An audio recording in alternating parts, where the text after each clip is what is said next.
Things are getting very interesting. In our earlier video a few hours ago, we dissected in details the EMBU showdown when Uhuru, Ruto, Rigathi and Kindiki all met together at a function. In this video right now, I want us to highlight on 3 incidences. When Rigathi Gachagwa's name was mentioned, when Uhuru Kenyatta's name was mentioned, and when William Ruto talked about affordable housing and the healthcare, the shift. Those 3 incidences are going to inform the basis of our analysis. And I see it's good I highlight on those 3 issues because I'm seeing some Rigathi Gachagua supporters over the moon celebrating that when his name was mentioned, there was wild celebration. I'm not refuting that. And I'm also seeing Rigathi Gachagua supporters celebrating that Ruto was heckled. I want us to have a look at all these incidences for Kenyans to understand exactly what happened and what all that means politically. Let's first see what happened when Rigathi's name was mentioned. Have a look at this. From outside our county. I would also like at this moment also to recognize our former Deputy President, who is also here. Thank you. I would at this time kindly.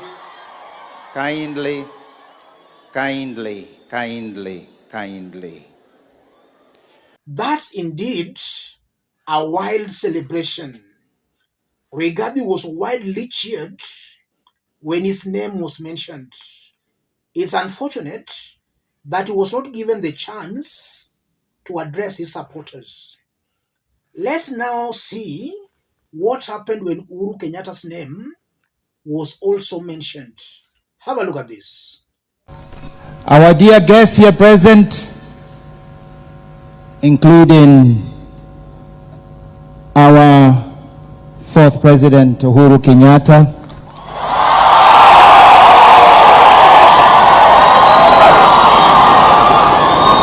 leaders of government. That's another wild celebration.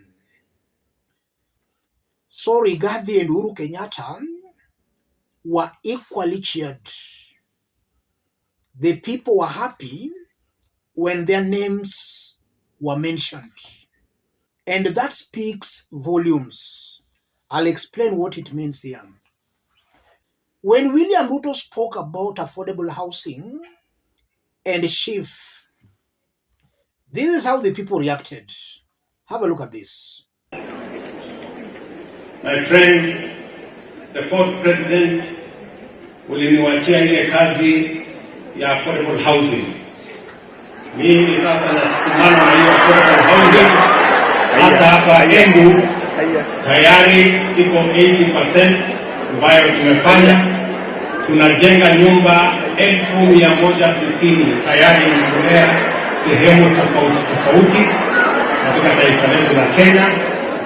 Na hiyo kazi nasukuma kwa sababu ndio itaweza kutupatia nafasi ya ajira na iweze kutusaidia kupeleka taifa letu la Kenya mbele. Vile vile katika mambo ya matibabu,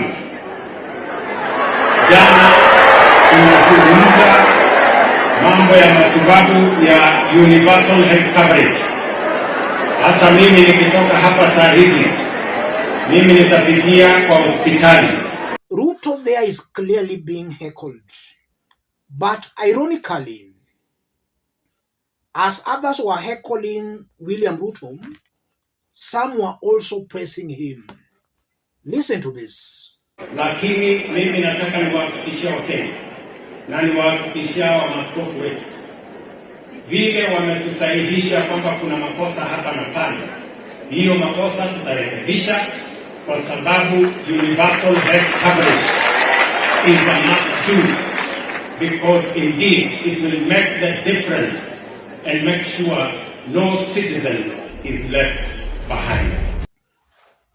Let's put all that into perspective for Kenyans to understand what all that means.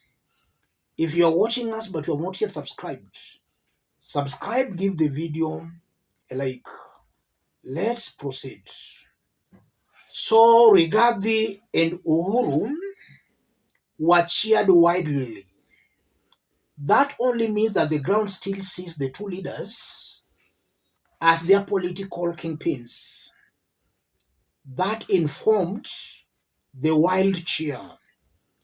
But I'm also not ruling out the fact that some of those people who are cheering might have been mobilized and told to cheer.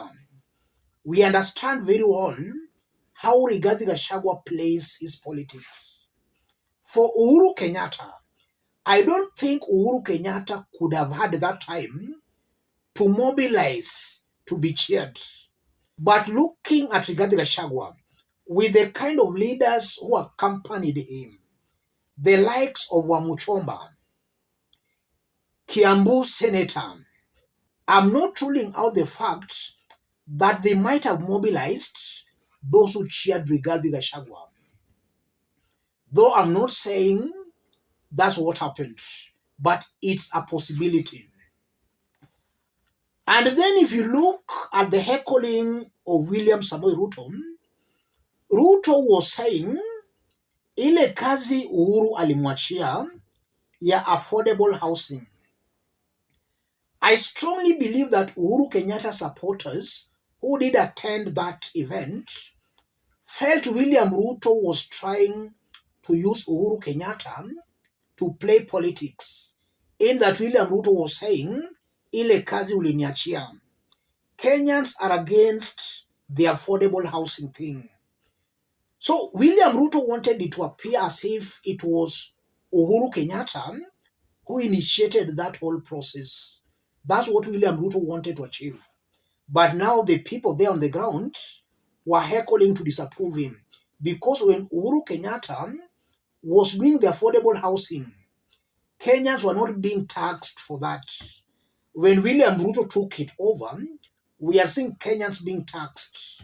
So I strongly believe Ruto was heckled because the ground felt he wanted to demean Uhuru Kenyatta. He wanted to use Uhuru Kenyatta to justify why he's taxing Kenyans for the affordable housing. That's why he was heckled. He was also heckled because affordable housing is very unpopular among Kenyans. Ruto goes ahead to talk about SHIF, the universal health care. Again, he was heckled. A confirmation that the SHIF is very unpopular amongst Kenyans. How I wish William Ruto could just listen to Kenyans. And then later we have seen him being cheered. All that confirms that Kenyans are very truthful. When a leader is going astray, they will call the leader to order. When the leader is getting it right, they cheer and adulate. That's what I can make of all those three incidences that happened today in EMBU. Above all, as I conclude, and again as I conclude, the cheering of Rigathi and Uhuru Kenyatta should send a warning to William Ruto and his team on the mountain ground. They have to work extra hard to earn the trust of the mountain. They should not just sit prating that things on the ground are good. They must go back to the people and they must prove to the people that they can deliver to them. Let me stop it there, ladies and gentlemen. If you are watching us but you have not yet subscribed, subscribe, give the video a like.